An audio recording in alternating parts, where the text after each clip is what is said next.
Ce commentaire que j'ai entendu peu de temps après le 11 septembre, je hais les musulmans, ça a été vraiment comme une flèche plantée dans mon cœur.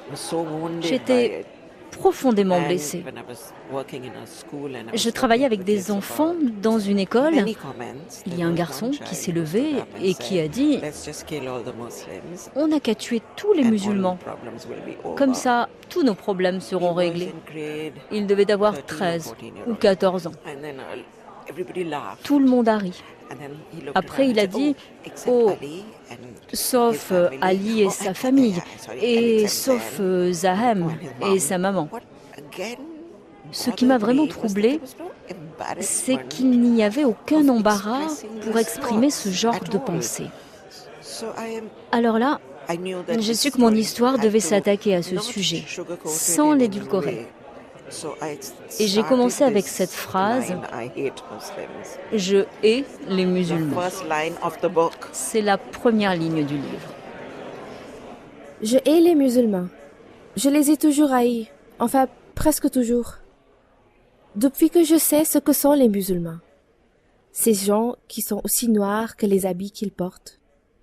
Longue barbe noire pour les hommes, voile linceul pour les femmes, comme si elles étaient des morts vivants, mortes.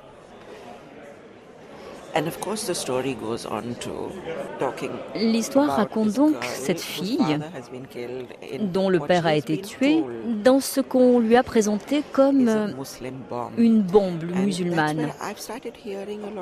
Vous savez, ce sont des phrases qu'on commence à entendre, j'appelle ça des préjugés qu'on entend à table, chez nos voisins, parmi des amis.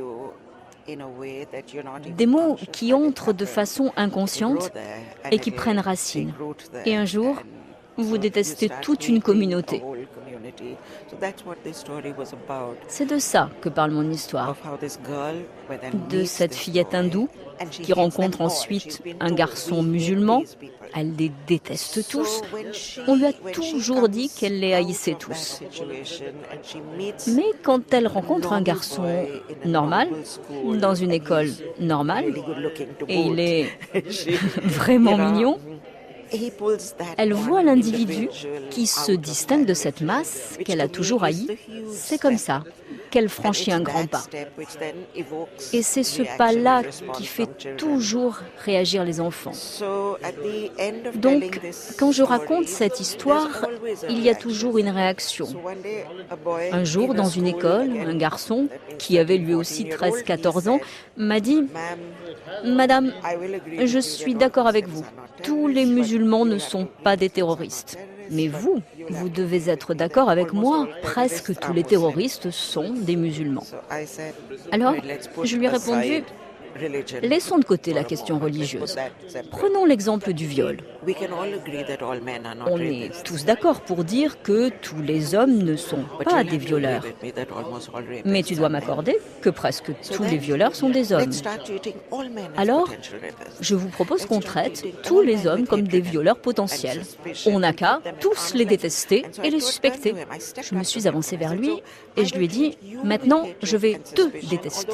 Alors que je ne connais rien de toi. » Et il est devenu furieux. Il a serré les poings, il a même fait un pas vers moi et je me suis demandé s'il n'allait pas me frapper. Toute la salle était silencieuse, tous les enfants étaient muets et ensuite il y a eu un tonnerre d'applaudissements et les enfants se sont levés. Le garçon est venu vers moi, c'est une histoire qui me fait encore monter les larmes aux yeux et il m'a dit « Personne ne m'avait encore expliqué les choses de cette façon. Maintenant j'ai compris. »